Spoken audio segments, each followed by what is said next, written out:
¿Qué rol tendrán los empresarios en el proceso de redacción de una nueva constitución?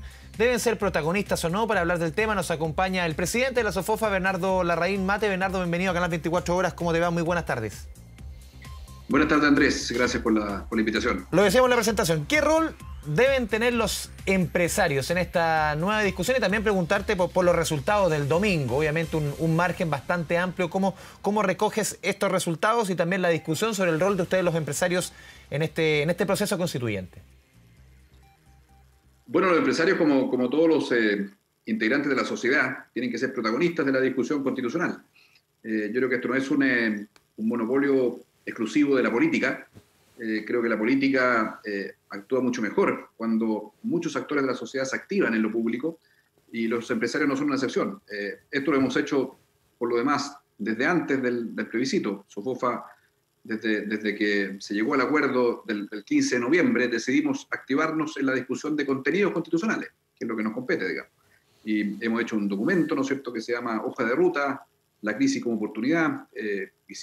Propusimos 7 temas, digamos, que creemos que debían ser debatidos, digamos, en el proceso constitucional.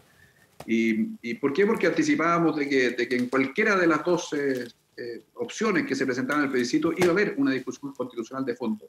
Y bueno, con mayor razón ahora, ¿no es cierto?, que se expresó masivamente los chilenas y chilenos en el día domingo, por una opción, ¿no es cierto?, que es la nueva constitución, en una convención constituyente. Con mayor razón hace completamente coherente y necesario el trabajo que venimos haciendo desde hace algunos meses. ¿Tú ves, por lo menos en la SOFOFA, has visto interés de alguno de los integrantes, de alguno de los consejeros en presentarse a constituyente? Yo te pregunté la semana pasada, me dijiste que por tu caso decías pasaba, pero dentro de la discusión de otros consejeros, de empresarios que les interesa entrar, me imagino desde el cupo independiente, ¿cómo ves eso? Meterse, o sea, es un poco entrar a la discusión ya más donde las papas queman, ahí en el barro.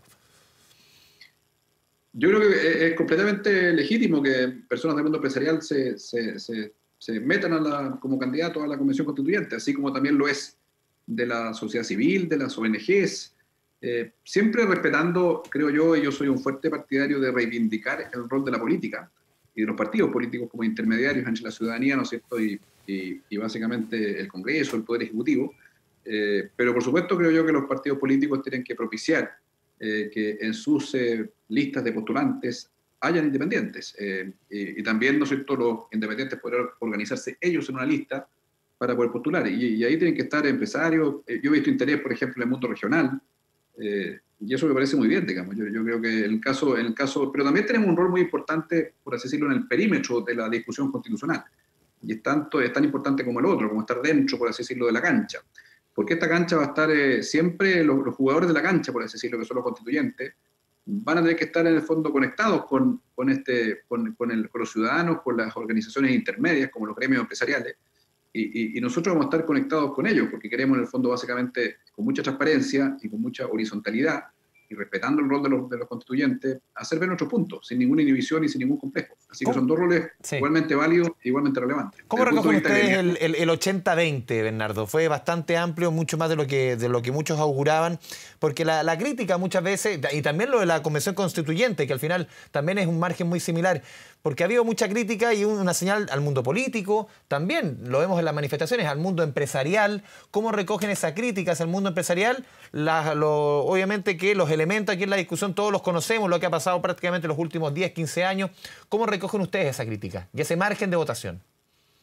Bueno, yo creo que la empresa, la política, la sociedad civil, la academia, debemos ser, por un lado, en el fondo, sentirnos muy orgullosos de los últimos 30 años de la historia de Chile, pero al mismo tiempo sentirnos responsables de las brechas que quedaron, digamos. Y esas brechas creo que fueron especialmente vinculadas con un adormecimiento del impulso reformistas, sobre todo en los últimos 15 años de los últimos 30, la segunda mitad, ¿no es cierto?, de este periodo.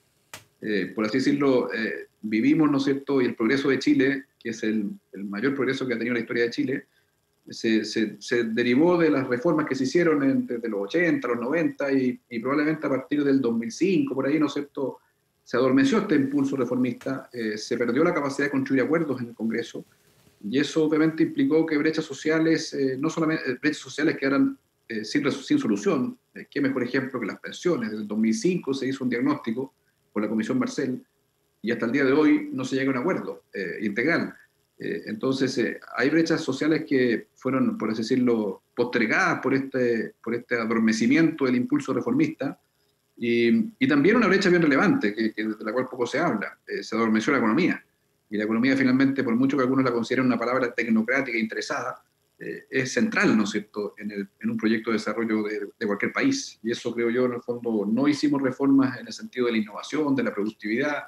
Y por supuesto que cuando hablamos de economía, las empresas también son protagónicas, y tendríamos que haber sido mucho más proactivos en proponer esas reformas, ese reformismo gradual y decidido.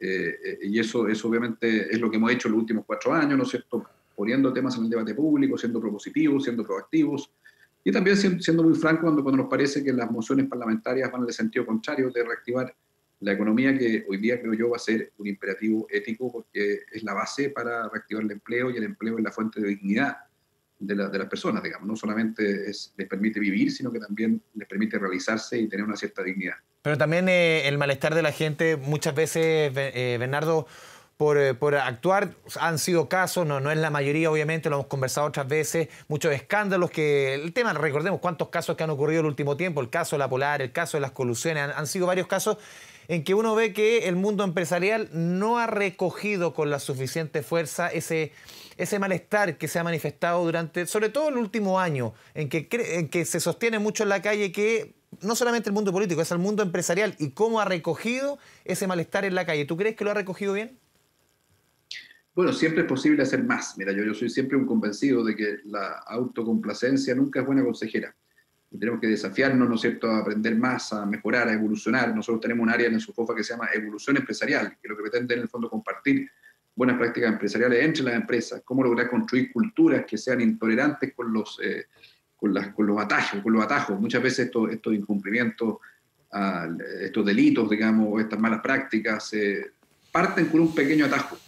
Y ahí la fuerza de la cultura es irreemplazable. Es irreemplazable. Tú puedes tener el mejor sistema de controles, el mejor sistema de gobierno corporativo, el mejor sistema de auditoría, y nada de eso reemplaza la fuerza de la cultura. La cultura de que cada persona, frente a cualquier decisión, por pequeña que sea, toma el camino correcto, y no el atajo muchas veces presionado por mostrar un resultado de corto plazo. Entonces, eso lo hemos reflexionado mucho. Creo que las empresas están subiendo sus estándares, están generando en el fondo más capital social dentro de las empresas para que esa cultura sea fuerte y vigorosa. Queda mucho que hacer, sí, por supuesto, siempre tenemos que estar desafiados a evolucionar, y creo que además se combina, porque en el fondo, si uno ve en todas partes del mundo, siempre cualquier sistema humano compuesto por personas imperfectas como tú y yo, digamos, por supuesto que pueden ocurrir errores, atajos que después devienen en una gran crisis, una gran mala práctica, en un delito incluso. Pero el desafío es, ¿no es cierto?, que finalmente generemos esta cultura, generemos estos gobiernos corporativos, estos sistemas de control, para minimizar su probabilidad de ocurrencia. ¿Y por qué digo esto? Porque si uno ve, por ejemplo, el caso de países tan admirables como Alemania, también hay empresas que han cometido errores profundos, como la Volkswagen.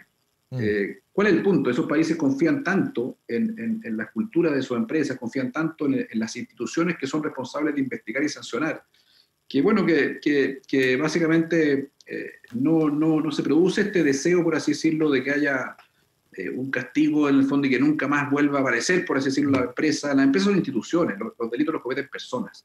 La empresa trascende a las personas. El desafío de la empresa es generar el ecosistema propicio para que no haya ningún incentivo de ningún ejecutivo de tomar un atajo, digamos. Ese me parece a mí que...